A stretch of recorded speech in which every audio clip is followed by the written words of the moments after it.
Hello. This lecture will cover pages 54 through 63 of my lecture notes. Please print those pages out and have them in front of you as I present this lecture on Chapter 7C, Development of the Response Equations for both RL and RC circuits. Before we start this, I want you to remember something.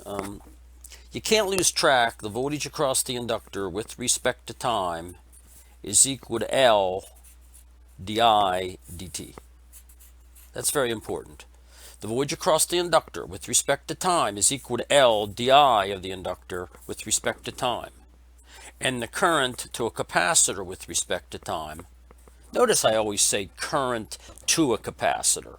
I don't say current through a capacitor because current doesn't flow through that dielectric. It just flows to the plates, and if you were looking at it as a black box, it would look like current's flowing through it. But I'm really careful not to say current through a capacitor.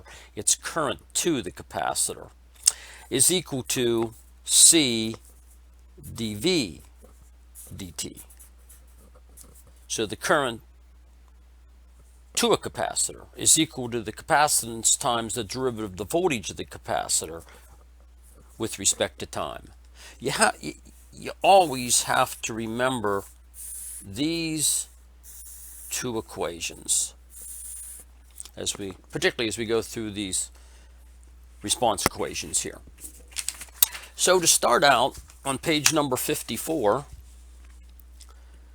remember a transient are changes in voltage or current that happen in relatively small periods of time, and after the transient phase is over, however much time that is, you are said to have reached a steady state condition. Well, here we have a simple circuit. We have a forcing function, which is just 12 volts here, to a switch. It's going to close at t equals 0. We have our resistor and we have our inductor. Resistor's 10 ohms, the inductor's 100 millihenries, and you could go ahead, you could calculate the current through the inductor, voltage across the inductor, using the techniques we showed in the last couple lectures. That shouldn't be any problem. But in this baccalaureate program, let's determine those response equations. So all I'm doing here is using Kirchhoff's voltage law around that loop right there. And I'm saying the rises are equal to the drops. Okay? Well, in this case, I'm saying the drops are equal to the rises. The drops in this circuit are the voltage across the resistor and the voltage across the inductor, because they're passive elements, and that has to equal the rise, which is this forcing function, V sub S out here, 12 volts. So we know what the voltage across the resistor is. It's R times I, where I is that loop current. We know the voltage across the inductor is L di dt, and that has to equal to V sub S. To get that in a standard first order linear differential equation form, I basically just divide everything here by L. There's my differential here. I divide by L here, I divide by L here, and I divide by L here, and I get this next equation. di dt plus R over Li equals Vs over L. Then I just substitute in my values there of R and L, and I get my first order linear differential equation. Notice it is a non-homogeneous equation, because it's equal to 120. It's equal to a value here. That tells you right away that when you solve this for current, it's going to have a steady state value. Well, you know it's going to have a steady state value up here because it acts as a short. Do you see how that relates here? That non-homogeneous equation tells you you're going to have a final value, a steady state value other than 0. It's a rising exponential equation. The solution to this first order linear differential equation with constant coefficients is composed of two parts. The solution of this non-homogeneous equation has a steady state and a transient. So the current in this circuit is going to have both a steady state and a transient. You already know this. We're just developing the last two lectures, those equations in the last two lectures. And you're going to see it fall right in place, I hope. So there's two solutions to this differential equation. a steady state and a transient. Well, in your math class, that steady state solution might have been called the force response or the particular integral solution. That's some fancy terms they use in math. The transient response that we talk about in electrical engineering in math was called the natural response or the complementary solution. You know, we're not going to call it that. We're going to call it a steady state, the steady state, and we're going to call it the transient response. But here is that steady state solution. Here is that transient solution. This goes away over time. This doesn't. So here's the solution to that differential equation. It's comprised of a steady state value, well, right there it is, it's K1, and it's comprised of a transient value. Well, there it is, K2e to the minus t over tau, the time constant.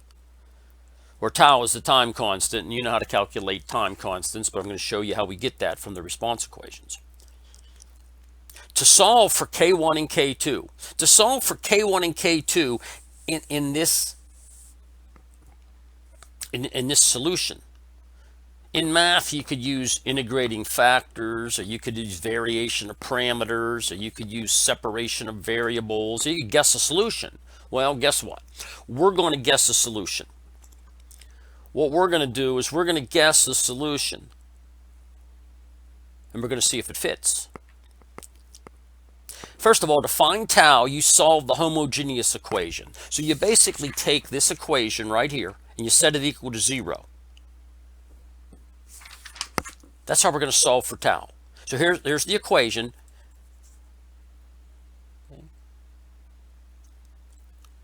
And don't forget, the homogeneous solution, think of what I'm saying now. The homogeneous solution is a decaying exponential. Okay. So it doesn't have a K1 term. You simply have a transient. You just simply have this transient term because it decays to 0. It's the homogeneous equation decays to 0.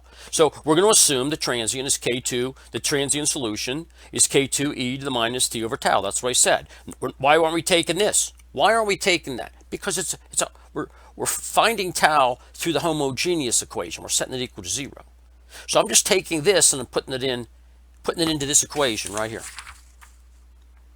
I took this equation here and I just transfer it over to this page. So I'm taking this and putting it in there, and I'm taking this and putting it in here.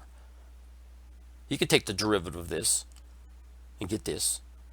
You can take this and put it in there and get this. And then all I'm going to do is relate coefficients. Relating coefficients, I can cancel out the e to the minus t over tau and the e to the minus t over tau. Just relate the coefficients here on the exponential. And when you do that, you work through it, 1 over tau is equal to, negative 1 over tau gets to be minus 100. Tau is equal to 1 over 100, which is 0.01.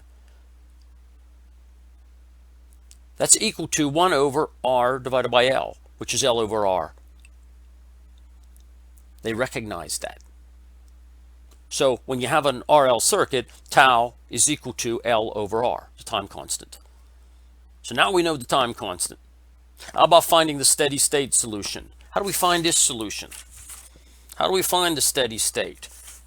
Let's look at it another way. How do we find K1? How do we find the steady state solution? Well, you assume a solution with arbitrary coefficients whose form depends upon the forcing function.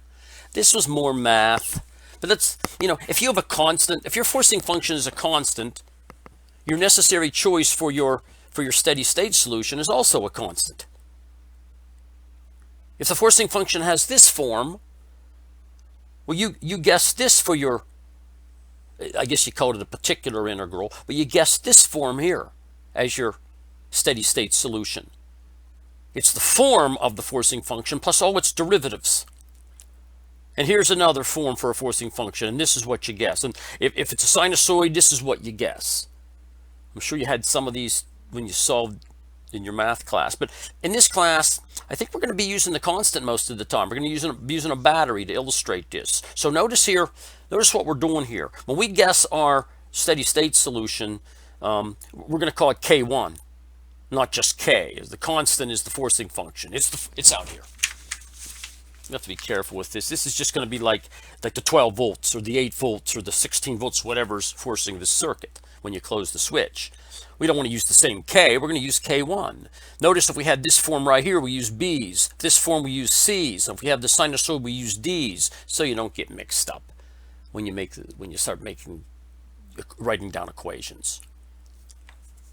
So then you substitute this assumed solution, the steady state solution, into the complete non-homogeneous equation, and you solve the equation for arbitrary coefficients in the assumed steady state solution.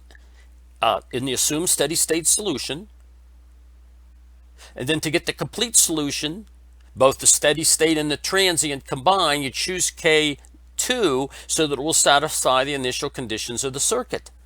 That's the technique to develop the response equation. So let's use this technique on the original problem on page 51 here. So I'm going to go back here, and I guess it's on page number, not 51, it's on page number 54. So I'm going to go back to this circuit where we started with right here. I'm going to move it over to here, and we're going to find I. Now again, we've already done this in previous lectures, but let's do it using the techniques I'm showing you now. The first part's number 1 in the solution for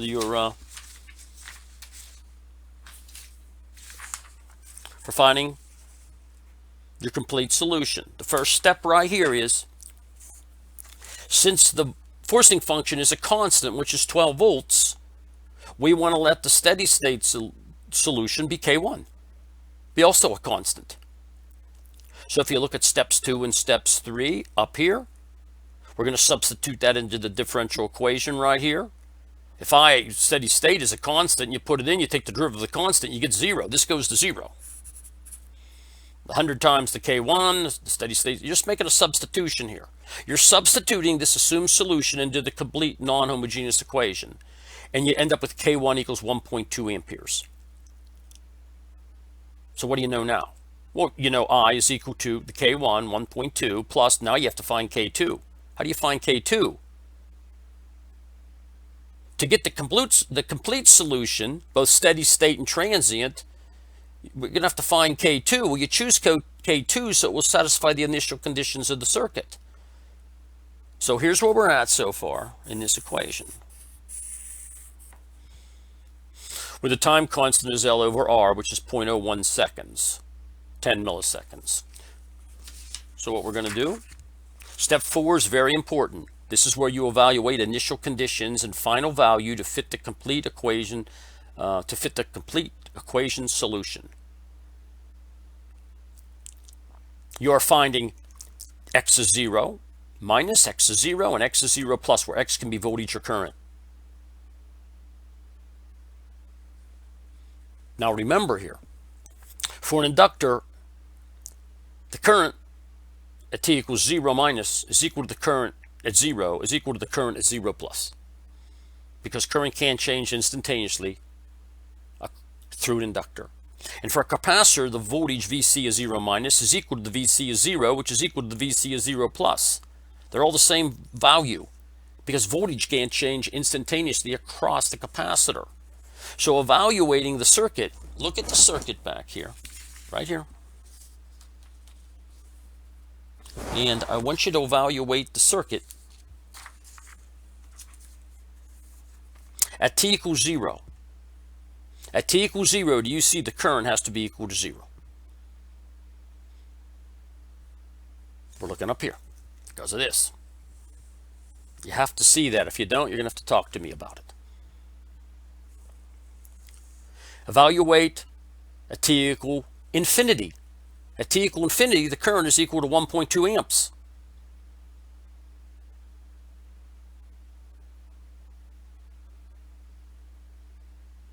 So now you know the current at 0, you know the current in infinity.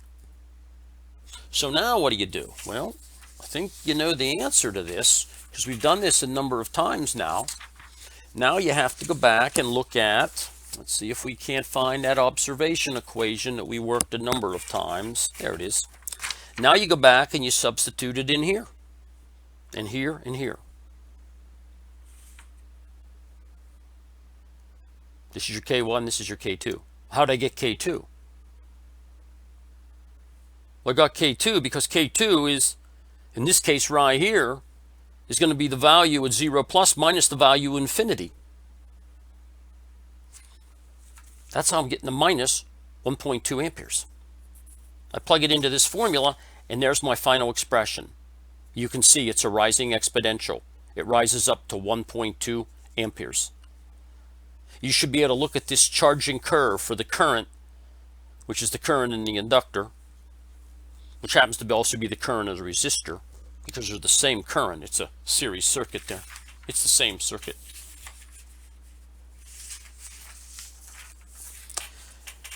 It's the same circuit. The current here and the current here are the same.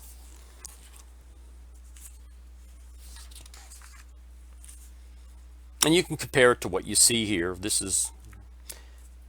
There's the observation we made before, and that's how we made the calculations for K1 and K2.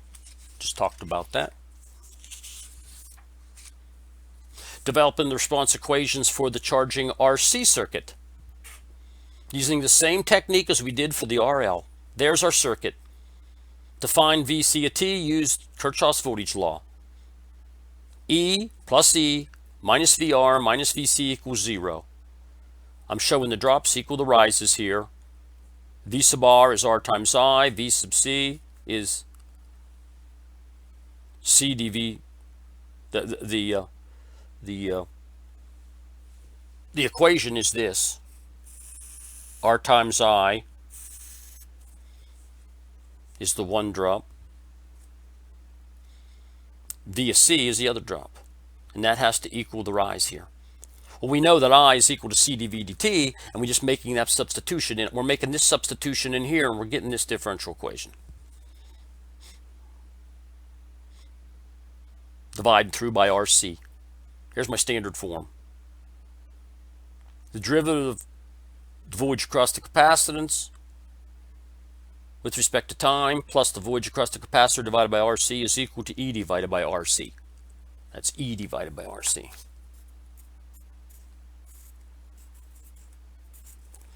Solving this equation, remember, involves there's two parts to the solution to this. In this case, this is a non-homogeneous differential equation of the first order. So you know it's going to have a final value. When I look up here, you know that's going to have a final value for voltage because it's going to be an open circuit.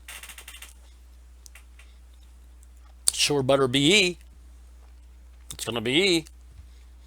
There'll be no current flowing, so whatever's here is going to be here, and that's the voltage across the capacitor. I'm sorry. Whatever E, so when you close this at T equals 0, that's going to be an open circuit, so the voltage here is going to be the voltage here. There's no current flowing, so that's the voltage at this point is the voltage across the capacitor. So this has two solutions to it. Don't forget, it has a steady state and it has a transient. Don't forget to assume the transient first to the homogeneous equation. That'll yield a time constant by relating coefficients. And since the forcing function is a constant E, you can assume that the steady state solution is also a constant.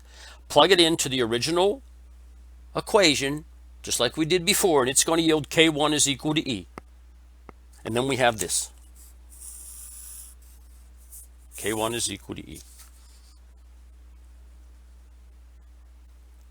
And evaluate the initial conditions and the final condition to find K2. Look at the circuit and see. At T equals 0, the voltage across the capacitor is equal to 0. At T equal infinity, the voltage across the capacitor is equal to E.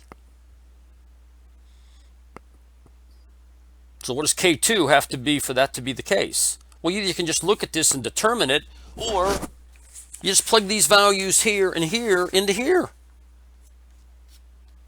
to get the complete solution. There's two ways to do it. You can do it from a common sense, looking at this and determining what's going to give you this situation for the complete solution here. Or you can simply just plug these in at this point.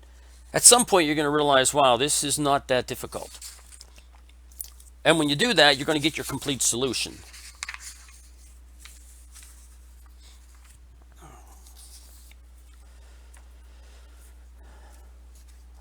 And the complete solution is voltage across the capacitor with respect to time is E times the quantity 1 minus E to the minus T over tau. Minus T over tau. Now you could expand, you could distribute this E. VC of T is equal to E minus E, E to the minus T over tau. And it looks like this. It's rising exponential. What about the current? Well, we know the current is equal to the derivative, C times the derivative of the voltage up here with respect to time. Take this and put it in down here. And find the current by taking the capacitance times the derivative of this voltage. And you do that, and you get this. But you should see that. You should see this directly from this circuit. If you keep looking at this, the original circuit, you should see this, and it's a decaying exponential. Now all you need is values to plug in here, and you can get your response equations. And that concludes this lecture.